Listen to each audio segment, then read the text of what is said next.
Olá, boa noite, sejam todos bem-vindos, sejam todas bem-vindas. Vamos iniciar o nosso estudo, a nossa live de estudos do Livro dos Espíritos, que fazemos todas as quartas-feiras e aos domingos. Na última quarta-feira nós iniciamos o tópico, União da alma e do corpo. Falamos da questão 344 até a questão 349. Falamos então do momento que se dá a união da alma e do corpo. Falamos ali fizemos uma alusão, uma digressão à primeira edição do Livro dos Espíritos, aquele de 501 perguntas. Fizemos uma observação dessa mesma pergunta feita na primeira edição, lá de 1857, com a edição segunda, que foi a edição definitiva do Livro dos Espíritos. Então nós analisamos nas duas edições. Depois falamos sobre a questão da união definitiva, da escolha do corpo. Falamos en passant, daquela reencarnação de Sigismundo. Então foi o que nós falamos na última live, na live do domingo. E hoje então nós vamos dar sequência à questão 350. Deixa eu só alinhar um negócio aqui. Pronto, só alinhar aqui um negócio que estava meio solto ali. Nós vamos então para a questão 350, que é a sequência do estudo que nós começamos na semana passada. Então, na questão 350, Kardec pergunta aos benfeitores espirituais: uma vez unido ao corpo da criança, e quando já não lhe é possível voltar atrás, o espírito lamenta algumas vezes a escolha que fez? Então vejamos aqui a pergunta. Nós conversamos sobre essa união da alma e do corpo. Falamos que muitas vezes o espírito acaba que abandona, pela vontade do espírito, ele pode abandonar o processo reencarnatório, ali na questão 345 do Livro dos Espíritos, que fala isso. E aqui então, considerando essa possibilidade, então na questão 350, Kardec pergunta que, uma vez unindo ao corpo, ou seja, já levando a efeito o processo encarnatório, a fecundação acontecendo, desenvolvendo a gestação, ele pergunta se o espírito pode se lamentar, ele, que já não é mais possível voltar atrás, já houve uma ligação plena dessa relação espírito-corpo, se ele se lamentaria, ou se ele se lamenta algumas vezes a escolha que fez. A escolha que fez aqui na pergunta não é a escolha que fez em relação ao corpo físico, ao corpo ali que ele está habitando. Não. É a escolha que fez nos termos lá da questão 258, que nós já estudamos e já falamos dela aqui várias vezes. Então, nos termos dessa questão 258, ou seja, a escolha das provas, Então, é nesse sentido aqui que Kardec faz a pergunta sobre a escolha que fez. Então, isso nos remete à questão 258 do Livro dos Espíritos. E aí a resposta dos Espíritos é a seguinte: queres perguntar se, como um homem, ele se queixa da vida que tem? Se desejaria outra? Sim.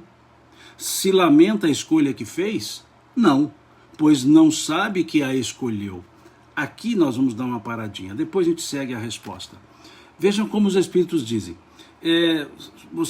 Estão dizendo para Kardec em outras palavras: você está querendo dizer o seguinte, está querendo quer nos perguntar o seguinte: se ele se queixa da vida que tem e se desejaria outra vida, ou seja, já está ali nascido, encarnado? Ele diz: poderia até assim ser. Agora, se lamenta a escolha que fez, ele diz não, porque não tem mais lembrança dessa escolha. Porque é o véu do esquecimento no processo encarnatório. É quando então os espíritos chamam de véu do esquecimento. Esquece-se tudo porque já está no processo encarnatório pleno. Já está numa fase em que o esquecimento do passado já ocorreu. Então não há por que ele lamentar a escolha Até porque ele não se lembra mais da escolha no sentido cognitivo da palavra lembrar, do verbo lembrar. E aí então seguem os espíritos na resposta. Depois de encarnado, o espírito não pode arrepender-se de uma escolha que não tem mais consciência ou lembrança dela. Pode, no entanto, achar a carga pesada demais, e quando a considera superior às suas forças, pode muitas vezes recorrer ao suicídio. Então veja a complexidade dessa resposta. A complexidade dessa resposta.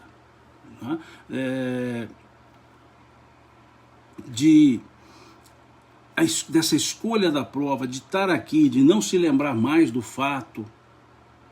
E aí pode muitas vezes no ato da vida não sentir que não tem uma força para seguir.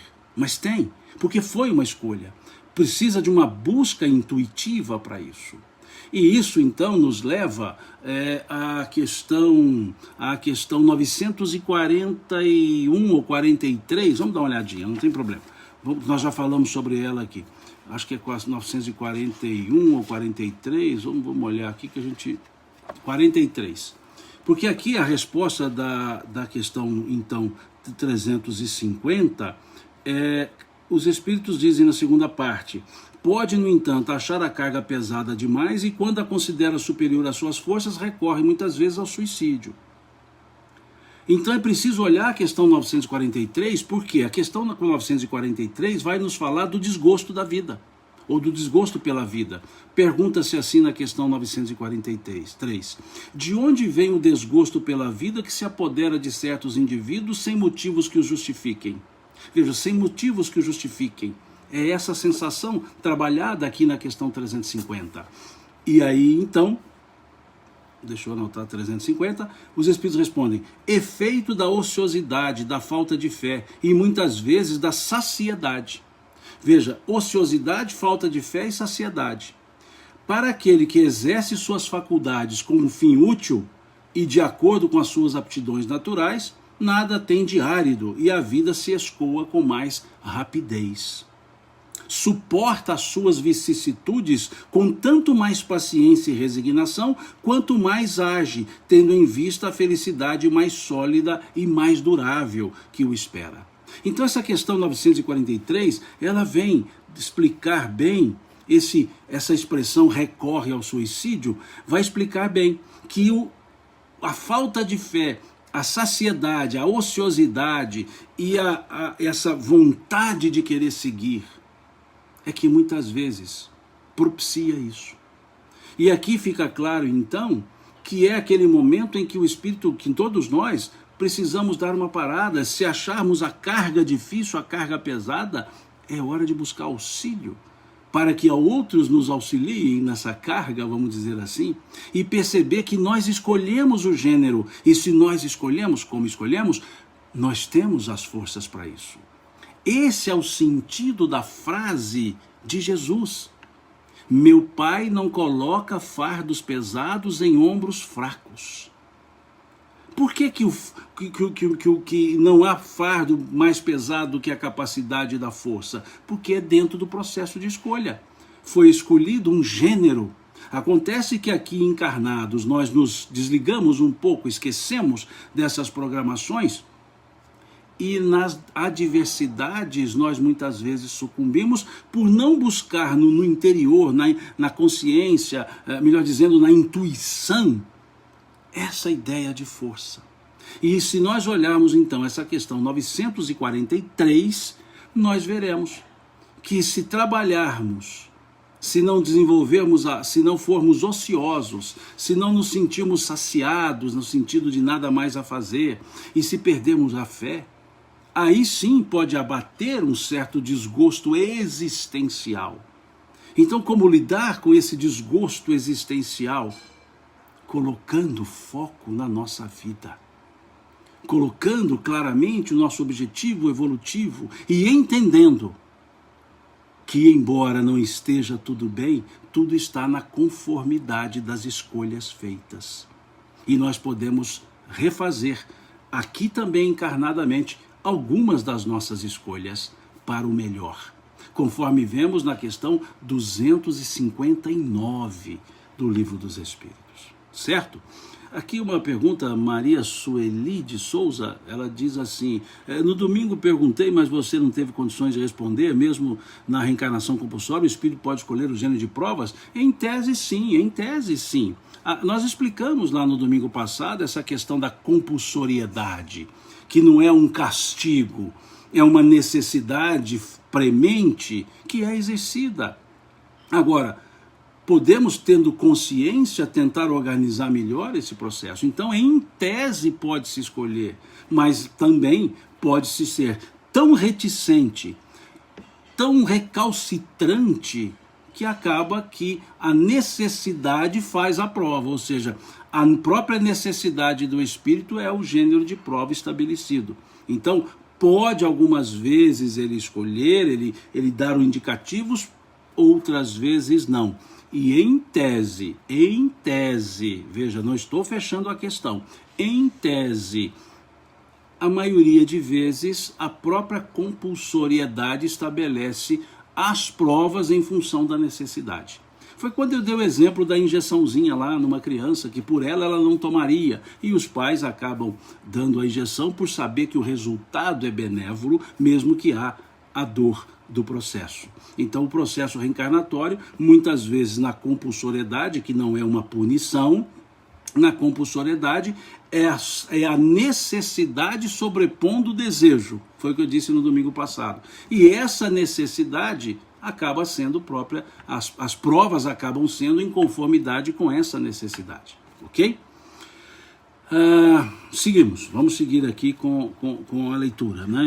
Aos que estão entrando pela primeira vez, eu nem sempre consigo ler todas as questões que fazem aqui, porque elas passam muito rapidamente e eu não consigo vê-las, né? Então, me desculpe se porventura quer dizer, na maioria de vezes eu não vou conseguir responder as perguntas por não conseguir lê-las também. Mas na medida do possível eu vou tentando, né?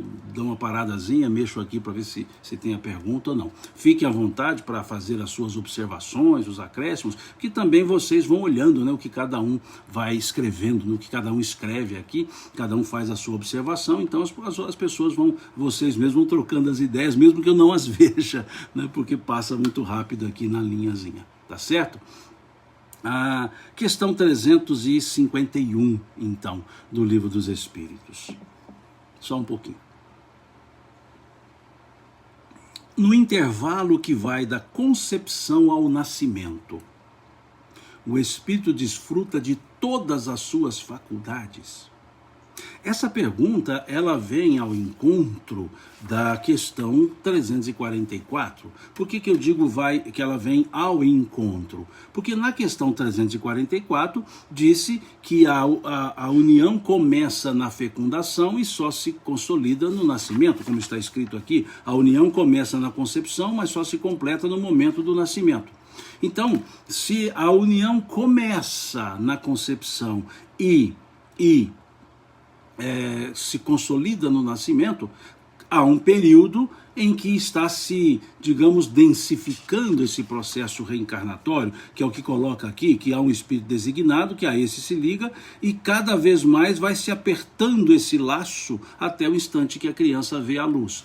Então, partindo desse pressuposto, partindo dessa resposta que os espíritos deram na questão 344, é que Kardec então pondera se nesse interregno, se nesse espaço de tempo, o espírito desfruta de todas as suas faculdades. Porque se ele vai gradativamente se ligando, ou gradativamente os laços vão se apertando, palavras dos espíritos, Kardec então pergunta se nesse interregno, nesse espaço de tempo, entre a concepção e o nascimento, se o espírito desfruta de todas as suas faculdades espirituais.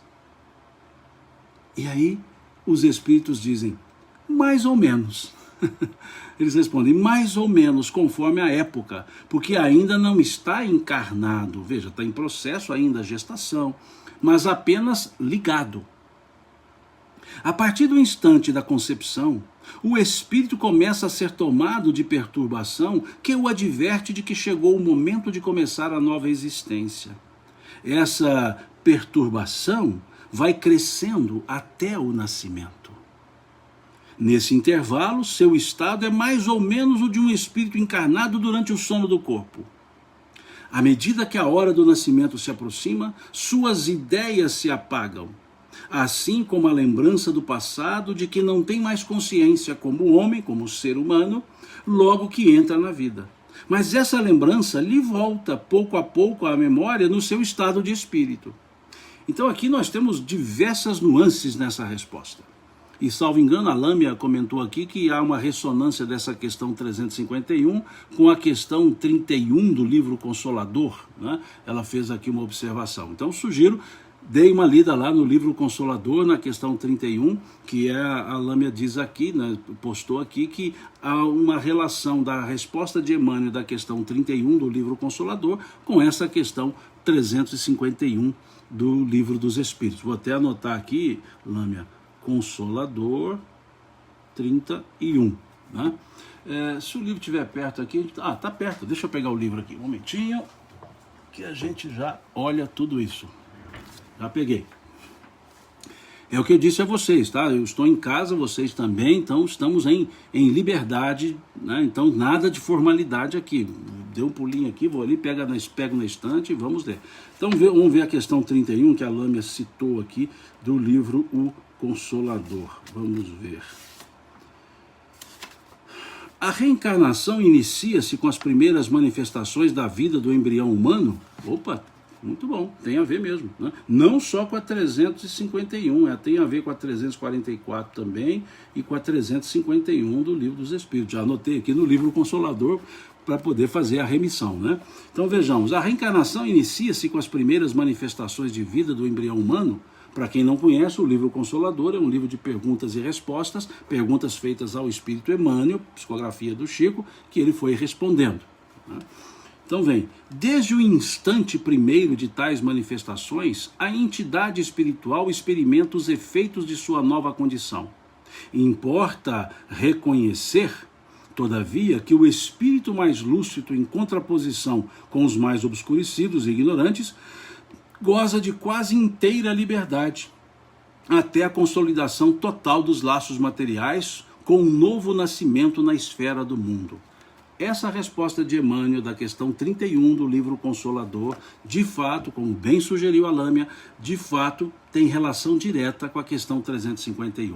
É como se ela fizesse um desdobramento aqui da questão. E aqui no Facebook, estou vendo, o Adilson postou a questão 31. Obrigado, Adilson. Ele postou aqui a pergunta e a resposta. Valeu, Adilson. Obrigadão, viu? Obrigado mesmo. É assim que é o nosso grupo de estudo, um ajudando o outro, né? Vocês vão me ajudando daqui e a gente vai construindo o nosso estudo, né? Muito obrigado, essa participação de sugestões, é muito legal, né? Então, sugiro que essa leitura do Consolador, conforme foi sugerido aqui, foi dito aqui pela Lâmia. O Márcio fala aqui do Missionário da Luz, do capítulo 13, né, no caso de Sigismundo. Nós comentamos isso, Márcio, na live passada e na live atrasada. Nas duas últimas lives, nós falamos sobre essa reencarnação de Sigismundo, da programação reencarnatória, de como se procedeu essa forma, e sugerimos, quando falamos dessa reencarnação de Sigismundo, uma palestra do Dr. Jorge Andréa, chamado Reencarnação, que ele vai falar dos mecanismos biológicos da reencarnação e que o Adilson, muito educadamente, muito prestativo, postou também o link quando nós falamos disso. Então, sim, tem muito a ver com a reencarnação de Sigismundo. A questão 351, então, trabalhada aqui pelos Espíritos, vai justamente mostrar isso, que Emmanuel dilatou bem isso, né? Na questão 31 do livro Consolador, que dependendo da evolução, por isso que os Espíritos começam a resposta da questão 351 com mais ou menos, veja, mais ou menos, porque perguntou-se, no intervalo que vai da concepção ao nascimento, o Espírito desfruta de todas as suas faculdades? Aí os Espíritos respondem, mais ou menos. Por quê? E Emmanuel vai explicar esse mais ou menos, ou seja, se o Espírito é mais evoluído, ele tende a ter mais liberdade até o momento em que a reencarnação ou a consolidação da ligação se dá. Se é menos evoluído, mais obnubilado fica o espírito. ou seja, mais limitado. Então ele não teria essa liberdade, ele não conseguiria desfrutar dessas faculdades espirituais. Né? O Adilson também postou aqui no Instagram, né? Isso aqui é velocidade, né? Então está aqui também postado no Instagram a questão 31 do Consolador, né? E aqui a Marília perguntou, né, qual que é a palestra do Dr. Jorge André. Chama-se Reencarnação. É só entrar no YouTube e digita lá, palestra Reencarnação do Dr. Jorge André, ou Jorge André dos Santos. Aí vai aparecer lá, é uma palestra belíssima, que ele fala sobre os mecanismos biológicos da reencarnação. Ok? Bom, e aí então dizem os espíritos que o espírito não está totalmente ligado. Mas aí Emmanuel explica que embora todos não estejam totalmente ligados, os mais evoluídos têm mais liberdade para o exercício da faculdade espiritual, mesmo no processo de gestação. E os menos evoluídos não. Embora todos ainda não estejam completamente ligados naquele processo reencarnatório. Ok? E aí eles seguem, né? Os espíritos usam muito de analogias, né? Eles usam muito analogias para nos auxiliar o entendimento. Então eles fazem uma analogia. Eles dizem, é mais ou menos como o estado de sono, né? Quando se desdobra pelo sono, né? Aqui alguém perguntou sobre a palestra aqui no Instagram e o Fábio Davidson postou aqui o link da palestra. Então já está aí o link também aqui no Instagram para quem quiser ver a palestra lá do Dr. Jorge André, está aí o link. Muito obrigado, Fábio. O pessoal aqui é muito prestativo. Esse nosso grupo de estudo é muito prestativo, é top. Não, um auxiliando o outro, um postando aqui, outro ali, a gente vai costurando e a coisa vai rendendo, né? Muito legal, muito bom. É um grupo de estudos, é assim que é grupo de estudos. Porque senão seria uma palestra, né? Um monólogo, embora verbalmente é um monólogo, só eu falo. Mas vocês escrevem, então eu considero que não é um monólogo, porque há escritas e há falas, vamos dizer assim. E assim a gente constrói o nosso grupo de estudos, né? Eu fico muito satisfeito com isso, fico muito feliz, né? Aqui uma pergunta interessante da Rosa. Então eles ficam em algum lugar específico? Não é uma questão de lugar, Rosa, é uma questão de dimensão. Há uma dimensão espiritual, como um torpor, né? Se olhar o livro Nosso Lar, André Luiz vai nos mostrar lá as câmaras de reencarnação, né? As câmaras para o processo reencarnatório, as câmaras de restrangimento perispiritual. Então tem essas colocações. E se ele goza das suas faculdades, os evoluídos, se ele desfruta das suas faculdades, então há um processo em que ele se manifesta, né? Por uma questão de analogia aqui da resposta. Mas lá um livro Nosso Lar, quando vai falar da reencarnação, vão mostrar as câmaras, né, dos processos reencarnatórios, explica mais ou menos isso, dá uma ideia para isso, né? A Kátia aqui no Facebook pergunta, todos nós seremos acolhidos, acompanhados, ali que alguns são recebidos para crescimento, todos nós somos acompanhados, no desencarne, no reencarne, né? Há sempre quem olha por nós, né? Esse nosso espírito protetor, vamos dizer assim, alguns gostam de chamar de anjo da guarda, anjo guardião, o espírito protetor, ele nos acompanha desde o processo da escolha das provas. E dizem os espíritos ainda, nós vamos chegar lá a estudar isso ainda, e dizem os espíritos que também depois do desencarne ainda nos acompanha por um certo tempo, né? Então a bondade, a justiça, né, bondosa de Deus e a bondade justa de Deus sempre nos dá a condição de sermos acompanhados, sermos acolhidos, sermos auxiliados, né? Porque senão onde estaria, né, a bondosa justiça de Deus e a justa bondade de Deus? Não é isso? Então, legal. Então, depois aqui eles dizem que à medida que a hora do nascimento vai chegando, então esses laços se consolidam e aí o espírito não mais goza ou não mais desfruta das suas faculdades, assim por assim dizer, espirituais. Ok? Então, é muito legal essa questão 351 e ela associa-se perfeitamente, ou melhor dizendo, né, a questão 31 do livro Consolador associa-se com a questão 351, já que a 351 é a base, é Kardec, é a base, é a primeira resposta. E Emmanuel veio corroborar, ele veio, por assim dizer, decompor melhor a resposta dada pelos espíritos, né? Então é um processo. E Aqui, na live passada, alguém citou aqui a questão do até os 7 anos, né? Da criança estar assim, a pessoa colocou reencarnando, e aí nós lemos lá, é a questão 109 do livro Consolador, questão 109 do Consolador, e a ideia que Emmanuel coloca lá não é que está reencarnando até os 7 anos, já reencarnou. O que está acontecendo é fase de adaptação. Tá? Então, só aproveitando que a pessoa até perguntou depois por via de mensagem, né? Então veja como Emmanuel diz nessa questão 109 do livro Consolador, né? Me lembrei dela agora, diz assim: até aos 7 anos o espírito ainda se encontra em fase de adaptação para nova existência. Adaptação. Reencarnado já está. Então ele não está se reencarnando, já reencarnou. O que está é adaptando. Tá? Nós vamos chegar aqui logo, talvez não na live de hoje, na questão 383. Quando chegar nessa questão 383, nós vamos conversar com um pouco mais de atenção, com um pouco mais de profundidade sobre esse tópico, essa ideia. Então, quando nós olharmos aqui a questão 383, que vai nos falar da utilidade para o espírito de passar pelo estado de infância, aí nós vamos associar a questão 383 com a questão 109 do livro Consolador. Ou melhor, associar a questão 109 do livro Consolador com a questão 383 do livro dos Espíritos. Quando chegarmos lá, creio que na live de hoje não chegaremos, né?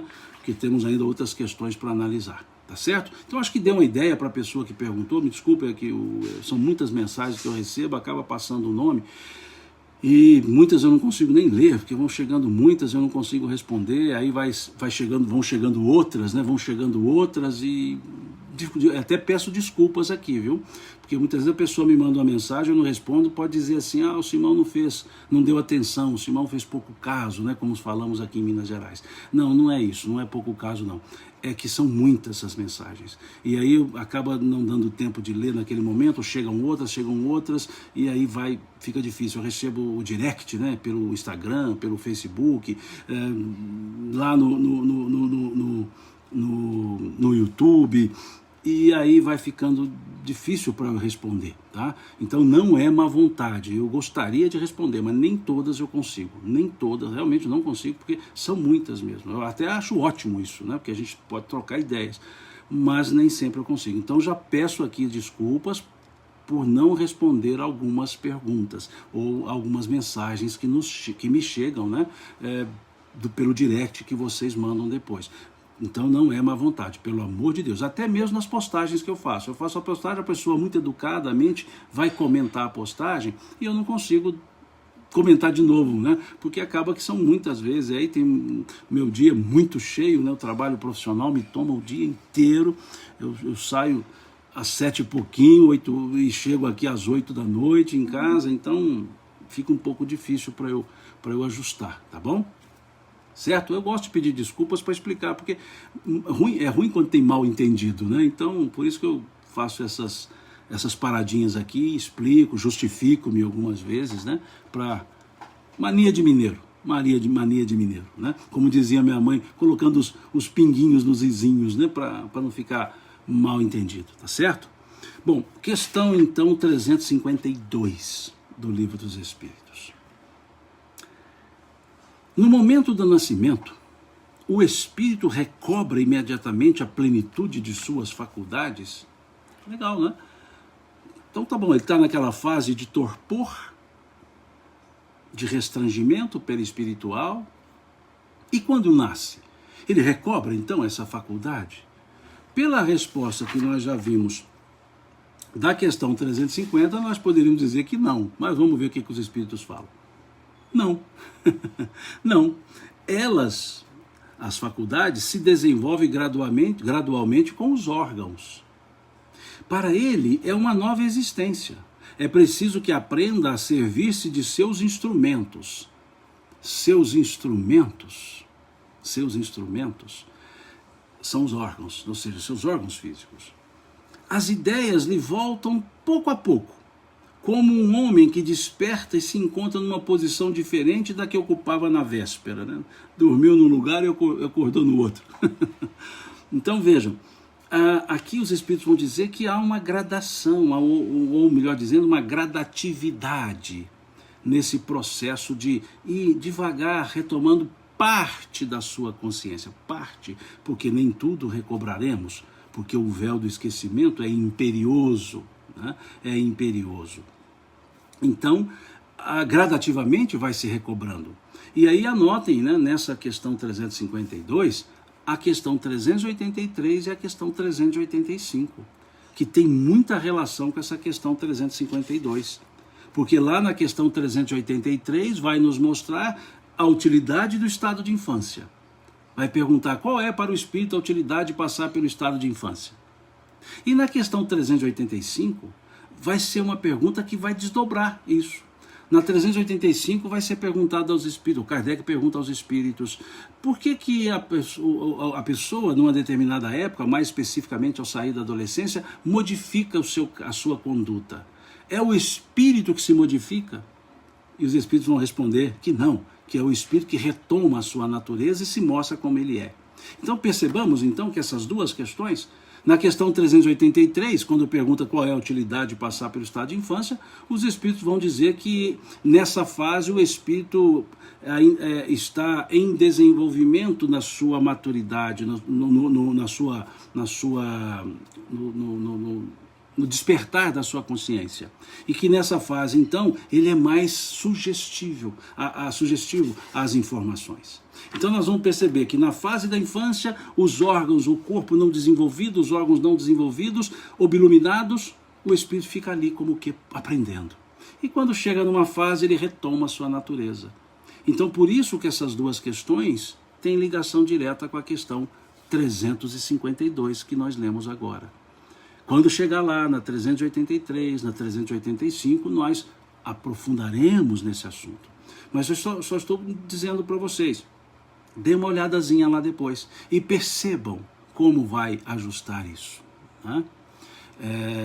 A Kátia aqui pergunta, seria o renascimento do caráter, o despertar das reminiscências? Em tese, não despertar no sentido de lembrar de tudo, mas os fulcros reencarnatórios. E aí eu faço outra sugestão. Depois eu venho aqui numa pergunta que a doutora Marlene faz aqui, muito pertinente, bem pertinente, por sinal.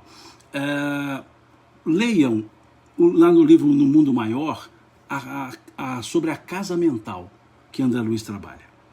Explicar a casa mental, o que é subconsciente, superconsciente, consciente, como que essas coisas ocorrem, como que esses campos mentais nossos funcionam. E aí nós vamos entender essa questão 383, a questão 385. A doutora Marlene pergunta como se explica esse gradativamente nas crianças prodígio nas artes. Né? E não só nas artes, doutora Marlene, em quaisquer campos. Né? São os fatos pontuais. Vou usar uma linguagem nossa do direito, doutora Marlene. A resposta genérica, ou gradativamente, me desculpe, seria para aquilo que no direito nós chamamos de o homem médio. Você lembra da ideia, né? Não, para o homem médio, o entendimento do homem médio. Existem as aspas, exceções, não no sentido de fugir à regra, existem pontualmente algumas que não vão seguir dessa forma. São espíritos já mais desenvolvidos, são espíritos com maior conhecimento. Então, não quer dizer que todos estarão do mesmo jeito obnubilados. E se nós olharmos então aquela resposta da questão 109 do livro Consolador, que ainda está em adaptação, a reminiscência do mundo espiritual é mais forte nessas idades, ou nessa idade, nesse conjunto de idade, né, de anos. Ela é mais forte. Então, em regra, é assim. Agora, existem casos pontuais. E aí, voltamos a dizer, casos pontuais. Não são sempre que se encontra um Mozart, né, da vida aí, que com 3 anos já começou a tocar, com 6 já fez a sua primeira sonata, ou outros, né, vários exemplos, né, como nos conta um estudioso, um pesquisador indiano chamado Banerjee. Banerjee, ele tem um estudo muito interessante sobre essas questões das lembranças reencarnatórias e desses aspectos prodígios, né, das chamadas crianças prodígios. Então é interessante nós olharmos, na internet acha alguns estudos essas ideias de Banerjee, né? E um outro livro interessante sobre isso é do Ian Stevenson, que são 20 casos sugestivos de reencarnação, que ele traz também alguns pontos dessas prodigalidades. Não, esqueça, eu falei a palavra errada. Não é prodigalidade, prodigalidade é de pródigo, dessas questões prodigiosas, por assim dizer, dessas crianças. Não é prodigalidade, pelo amor de Deus, me desculpe. Prodigalidade é característica do pródigo, né? Ou seja, do esbanjador. Ok? O nome é Banerjee, né? Banerjee. Edivaldo tem algumas palestras dele que ele cita alguns estudos do Banerjee com detalhes, como aquela memória fantástica que ele tem, né, que Edivaldo tem. Ele cita até com detalhes alguns dos estudos desenvolvidos, né? A Rejane faz aqui um comentário, né, citando uma pessoa lá de Pernambuco, né, Sibelius. É uma pessoa que toca, um pianista notável, né? Eu falo jovem porque a gente chega na idade e a gente já chama os outros por jovem, né? Sibelius eu conheci lá em Olinda, né? Lá no centro de convenções, né? Dos Guararapes. Então ele estava lá. Eu digo que eu conheci ele em Pernambuco, né? Não que ele seja de Pernambuco, eu o conheci em Pernambuco, conheci num CIMESP, né? No Simpósio Espírita, e ele, uma facilidade, o piano fala na mão dele, né? Os pianos, né? Porque ele toca simultaneamente 2 pianos, né? E acordes diferentes. É muito interessante, é um jovem muito, um dos prodígios, vamos dizer assim, né? A Rejane está dizendo que ele é lá de Campina Grande, né? Lá da Paraíba, né? Mas é uma pessoa, tem vídeos dele no YouTube, né? E eu tive o prazer de conhecê-lo no CIMESP, lá em Olinda, né? O Recife, Olinda, lá no centro de convenções lá dos Guararapes, né? Legal? Bom, à medida do possível, eu vou tentando ver aqui as perguntas, as observações, né? A Silva Mesquita cita um livro do Dr. Hernani Guimarães Andrade, muito interessante, que é o livro Reencarnação no Brasil. É um livro muito bom, segue a ideia, é semelhante ao livro do Ian Stevenson, 20 casos sugestivos de reencarnação. Dr. Jorge André faz o mesmo estudo, Dr. Hernani Guimarães Andrade faz o mesmo estilo de estudos aqui no Brasil, e ele escreve um livro chamado Reencarnação no Brasil, que ele estuda alguns casos, inclusive com marcas corporais, né? Muito interessante esse livro também do Dr. Hernani Guimarães Andrade, né? Ele cita marcas, né? Faz análise das marcas de nascença com as características do desencarne daquele espírito. É interessante esse livro do Dr. Hernani Guimarães Andrade também, ok? Desculpe-me esse tanto de digressão, é porque vão surgindo as perguntas e à medida que eu estou lendo aqui eu vou pontuando, né? Fazendo a cena, funcionando mais como um pivô, né? Um garçom, né? Com a bandeja, né? Eu pego aqui, ó, tem um livro tal que fala disso, então eu só estou fazendo as sugestões, até não estou nem explicando, né? Ou respondendo as perguntas, estou apenas indicando qual seria uma boa bibliografia para esse caso, né? Aqui a Kátia fala, né, do Dr. Jorge André no caso do filho dele. É muito interessante essa história contada pelo Dr. Jorge André, que ele narra lá do encontro dele com o general lá na reunião mediúnica, né, e depois a encarnação do filho, como se procedeu e a forma que ele teve que lidar com o filho, né, que tinha um gênio assim, quando criancinha, né, de comando, né. Então ele conta isso na palestra ele fala sobre isso, né, muito interessante, ok? Bom, questão 353. Uma vez que a união do espírito e do corpo só se completa definitivamente depois do nascimento, pode-se considerar o feto como dotado de alma? O espírito que vai animar existe, até mesmo, de certo modo, fora dele. O feto, por assim dizer, não tem uma alma no sentido que se dá essa palavra, né? Visto que a encarnação está apenas em via de operar-se. Não quer dizer que não há um espírito, não é isso. É que ele quer chamar, lembram quando sugeri que lessem a introdução número 2 do Livro dos Espíritos? Introdução número 2, onde Kardec explica qual o sentido que ele dará para a palavra alma.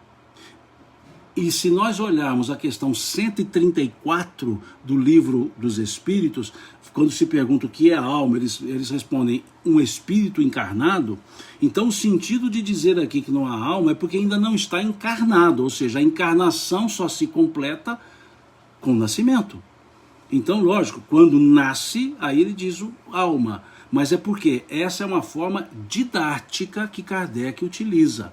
Então ele explicou, como qualquer bom autor, ele vai lá na introdução do Livro dos Espíritos, na introdução número 2, e vai explicar o que ele vai, qual é o significado da palavra alma que ele usará no Livro dos Espíritos. E aí, para nós entendermos a questão 134, que fala que alma é um espírito encarnado. Então aqui, quando os espíritos dizem que não é propriamente dito uma alma, é porque ainda não completou o processo reencarnatório. E no sentido da palavra alma que os espíritos querem usar aqui, essa resposta tem cabimento, tá certo? Então não estão dizendo, tanto que eles começam a pegar a resposta dizendo, o espírito que o vai animar existe, de algum modo fora, né? Ou seja, porque não está completamente ligado, fora dele. O feto não tem, a bem dizer, uma alma, visto que a encarnação está apenas em via de operar-se. Acha-se, no entanto, ligado à alma que irá possuir, ou seja, aquele corpo possuirá. Então é uma resposta que, se a gente não contextualizá-la, ou melhor, se nós não associarmos, né? Se nós não associarmos essa resposta à introdução número 2 e à questão 134, dá a impressão que o feto está desprovido de alma. E não é isso. Tá certo? Aqui a Via Espírita pergunta: a mediunidade é do espírito ou da alma? Bom, o assunto não é bem a mediunidade, mas vamos falar sobre isso. Kardec, os espíritos falam isso no capítulo 20 do Livro dos Médiuns, que é uma característica do espírito, mas que para manifestar-se depende do organismo físico. Tá? Então lá no capítulo 20 do Livro dos Médiuns, Kardec vai dizer isso, que a mediunidade radica-se no organismo, sendo a faculdade do espírito. E no capítulo 14, também do Livro dos Médiuns, Kardec vai reforçar isso, dizendo que a faculdade mediúnica, em termos genéricos, ela é de todos, ou seja, do espírito, mas ele diz que a sua ostensividade, o efeito patente que ele usa, o termo, depende de um organismo predisposto. Tá? Então, só para sugerir, só para não deixar passar a pergunta em branco, eu sugiro então o primeiro parágrafo do capítulo 14, é o primeiro parágrafo do capítulo 14 do Livro dos Médiuns, e lá, se não me engano, salvo engano, hein, posso estar enganado, o item 229. É o capítulo 20, mas acho que é o item 229. Posso estar enganado, talvez até esteja mesmo, tá? Aqui esqueça o item 229. O capítulo 20, de influência moral dos médiuns. É o título do capítulo, influência moral dos médiuns, e aí dá para se ter uma ideia para essa pergunta, ok? Acho que pelo menos não deixei assim no ar, né? Não deixei no limbo, né?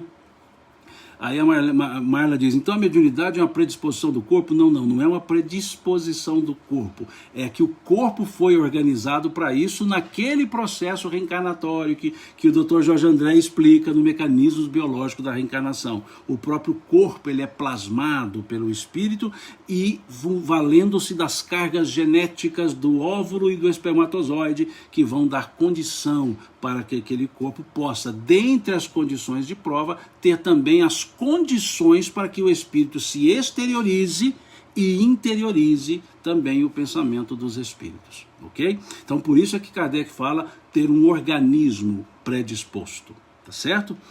Para que possa o corpo permitir que haja uma interação, né, do encarnado com o desencarnado, tá certo? Fechando o parêntese da mediunidade, né? Vamos voltar aqui para a questão do nosso Livro dos Espíritos, ok? O tempo dá? Tá, ainda temos um tempo sim. Questão 355. Eu nem sempre leio, eu não leio necessariamente todas as questões, tá? Só lembrando aos que estão aqui pela primeira vez. Eu vou lendo algumas questões, salto algumas questões, leio a maioria delas, salto algumas, não porque não queira lê-las, mas porque são desdobramentos, então vocês vão lendo em casa, né? E a gente vai trabalhando o raciocínio do tópico, né? Que nesse caso aqui é a união do espírito com o corpo. 226, no livro dos médias, Xiomara está corrigindo aqui. Por isso que eu disse que não levasse em consideração o 229, né? Olhasse lá, então é 226, lembrando aqui do capítulo 20, a Xiomara, tá bom? Nosso grupo é rico. O que não falta aqui é gente para nos ajudar a construir o raciocínio. Gente, obrigado mesmo, viu? Todo mundo que está participando, trazendo aqui as referências bibliográficas, porque, lógico, eu não vou lembrar, né? É muita coisa para a gente se lembrar, né? Por isso o meu lápis está aqui, eu vou anotando as coisas para não esquecer, né? Bom, questão 355. Como revela a ciência, crianças que não são viáveis desde o ventre materno, com que finalidade isso ocorre? Isso acontece frequentemente, dizem os espíritos. Deus o permite como prova, seja para os pais, seja para o espírito designado a encarnar. Isso aqui nós já comentamos quando lemos a questão 345 do Livro dos Espíritos. Quando lemos, melhor dizendo, a questão 347 do Livro dos Espíritos. Quando na última live nós lemos a questão 347, ela vem ao encontro dessa questão 355.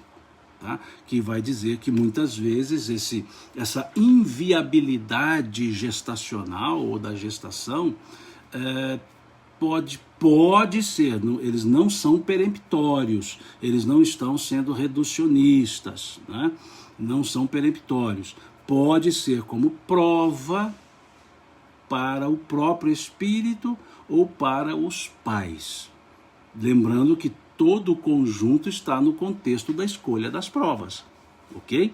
Pode, até aqui, pessoas fizeram comentários na última live trazendo exemplos, né,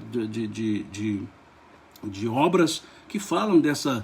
Até um questionou aqui, observou, né, a questão do choque anímico, né? Então há, né, muitas vezes que o espírito precisa dessa proximidade, mesmo que inviável o corpo, mesmo que não siga a efeito a gestação, para o espírito é importante aquele período. É um período em que ele está ali se reorganizando com as energias materiais, se reorganizando para novas encarnações. E pode ser algumas vezes também prova para os pais, em que o espírito, que unem-se as duas coisas, a necessidade do espírito com uma prova para os pais. Olha que interessante. Vejamos que sabedoria, né, está contida nessas leis naturais, dentre elas a reencarnação, né, a lógica da reencarnação. A necessidade do espírito de passar por um tempo num corpo mesmo que não viável, associando com as provas, ou a prova ou as provas para os pais. Vejam que perfeição. Que perfeição, né? É essa questão, então, 355, que está antecedida, óbvio, pela 354, que vai falar da vida intrauterina. Mas nesse caso aqui da questão 354, essa vida intrauterina, ela diz respeito mais a apenas o orgânico, não a condição da presença espiritual.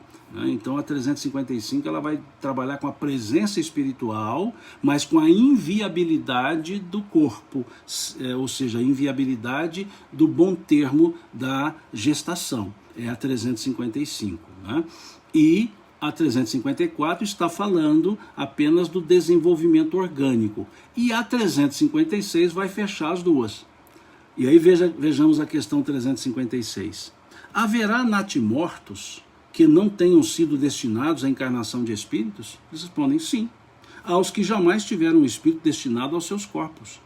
nada devia cumprir-se neles. É somente pelos pais que essas crianças vêm ao mundo, ou seja, prova para os pais. Então aqui vejam que perfeição de Kardec, que perfeição da didática de Kardec. Ele faz a questão 354 perguntando como se explica a vida intrauterina. Eles respondem, é a da planta que vegeta. A criança vive a vida animal. A criança que ele está dizendo aqui, o corpo.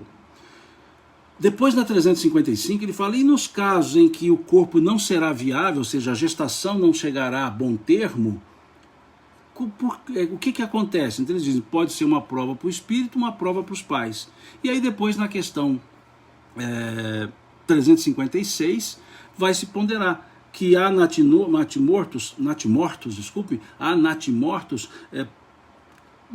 para os quais não havia espírito destinado ao corpo. Eles dizem sim. E aí quando dizem sim, nos remetem à questão 354, para mostrar apenas a vida orgânica, porque nós já estudamos há um tempo, né, lá nos reinos, né, na questão 27 principalmente, né, a questão 27 do Livro dos Espíritos, já estudamos sobre a vida orgânica, a partir dali da questão 27, né, a vida orgânica, a partir dali, que fala do Espírito, matéria e Deus, né, a trindade universal. Então depois nós estudamos sobre a vida orgânica, falamos do princípio vital. Então existe vida orgânica sem presença espiritual, no sentido espírito individualizado, né? Como no reino vegetal, a vida orgânica existe. Então por isso que aqui os espíritos comparam, né? Como a planta que vegeta. Isso não é depreciativo. Não é depreciativo. Eles estão dizendo que não há uma vida inteligente. Não há simplesmente a vida orgânica, a vida do organismo. Né, os seres orgânicos, que nós já estudamos aqui e ficamos até um tempo analisando isso, né, na época. E a questão 356A, que pergunta, um ser dessa natureza pode chegar até o final da gestação? Sim, algumas vezes, mas não vive. Ou seja, por quê? Porque nós já estudamos isso também lá atrás, quando os espíritos disseram que um espírito não pode ocupar um corpo sem espírito, não sobrevive. Ele vai ter a questão orgânica, mas na estrutura humana é preciso a presença espiritual para a continuidade. Diferente do reino vegetal, lá do princípio inteligente, da questão 23, né, do Livro dos Espíritos, da questão 607A, 607B também do Livro dos Espíritos, que nós já estudamos, né? Então, aqui a 356 vai dizer, essa vida orgânica vai existir enquanto ela depende de outra, ou seja, enquanto está na gestação, a vida orgânica do feto está sendo ali mantida pela simbiose, desculpa usar o termo, não é adequado, né, não é o mais adequado, mas por essa simbiose existencial entre mãe e feto, né? Ou entre, melhor, gestante e feto, vamos dizer assim, numa linguagem mais técnica, gestante e feto. Uma vez não mais estando ali, não há como sobreviver. Uma vez nascendo, não há como sobreviver, porque não há um espírito ligado a esse corpo. Certo? Agora, vou fazer um parêntese, já encerrando a nossa conversa de hoje. Não existe um instrumento chamado espiritômetro para saber se tem ou não tem espírito ligado a um corpo, tá? Eu deixo falado isso aqui para que nós trabalhemos a questão 357 na próxima live, que é a questão que pergunta sobre o aborto. Porque muitos utilizam dessa resposta da 356 para dizer, mas se pode ter caso que não tem espírito ligado, então não vai afetar o espírito, porque não tem espírito. Mas nós não temos um espiritômetro para medir, para poder aferir. Tem espírito ou não tem espírito naquele corpo? Nós não temos um espiritômetro para isso. E de mais a mais, em regra, sempre há espírito ligado. Né? Os pontuais, né, os outros são aspectos pontuais. Né? Ok? Bom, a Creuza faz pergunta aqui que realmente não é o tópico da nossa observação, mas vamos conversar sobre ela, Creuza. Como explica o feto parecer ouvir a voz da mãe? Parecer não, ele ouve. Quando tem espírito ligado. Quando tem espírito ligado. Por isso vamos prestar atenção. O feto, Pode ter espírito, em regra, sempre tem um espírito ligado, lógico, sempre tem um espírito reencarnante. Agora, há casos raros que se aplica a questão 356, ok? Então, quando eu usei o termo gestante e feto, é só para manter a linguagem, por assim dizer, científica, né? Mas, e aí a doutora Marlene pergunta, e o amor dos pais àquele corpo? Aí, doutora Marlene, é o que entra a questão 356, provas para os pais, porque não deixa de ser uma, aspas, perda. Há uma afetação emocional, aí está a prova para os pais, doutora Marlene. É o que está colocando aqui, é somente pelos pais que essas crianças vêm ao mundo, ou seja, esses corpos são desenvolvidos, né? Então fica mais claro ainda, provas para os pais, né? Aqui a Lâmia pergunta, já a evangelização de bebê, desde a gestação, é um processo interessante, muito bem desenvolvido, há pessoas que trabalham muito bem esse assunto, conheço uma delas, a Cíntia, lá de Goiânia, que tem um trabalho belíssimo sobre evangelização de bebês e vale a pena dar uma olhada lá no trabalho dela, tá certo? Ok? Acho que hoje nós falamos muito, né? Até me esqueci da água.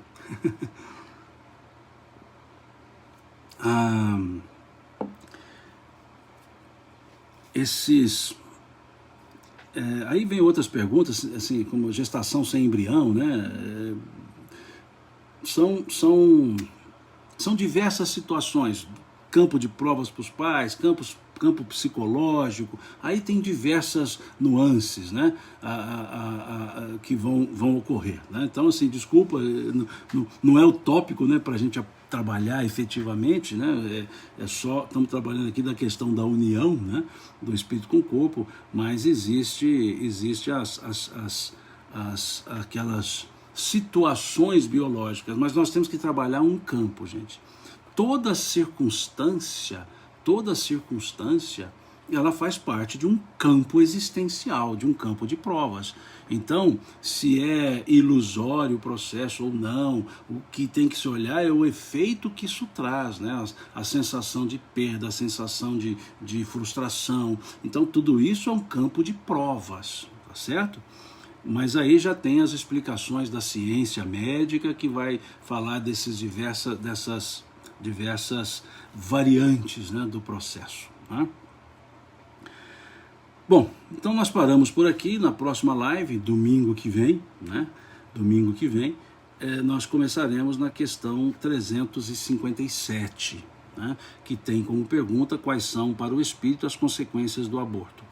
Não vamos ver a resposta, na próxima live a gente conversa sobre isso, sem correria, sem pressa, com muita atenção, porque é importantíssima, ou são importantíssimas essas questões aqui, 357, 358, 359, para vocês verificarem que não é uma questão de conceito, preconceito, é uma questão de lógica existencial. Vocês verão isso, né? Nós vamos trabalhar isso no próximo domingo. Fica aqui o convite para quem estiver disposto, próximo domingo às 10 da manhã. Né? Para quem entrou pela primeira vez no nosso estudo de hoje, esse estudo nós fazemos aqui, né, no nosso grupo, todos nós fazemos aqui às quartas-feiras às 20 horas e aos domingos às 10 horas. Né?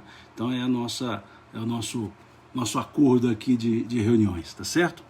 Muito obrigado pela presença de vocês, muito obrigado pelo companheirismo, por essas ajudas aí que vocês deram, né, se compartilhando, um passando para o outro aí, legal, muito bom isso, tá? Então, muito obrigado, que tenham todos vocês uma excelente noite, bom descanso, bom sono, bons sonhos, e se Deus quiser a gente se encontra no próximo domingo. Que Deus nos abençoe e, como eu sempre agradeço a vocês por essa cordialidade, Deus lhes pague por tudo isso. Ok? Muito mesmo, muito de coração, obrigado, e que a bênção de Deus se faça conosco, com as nossas famílias também, ok? E até domingo, se Deus quiser.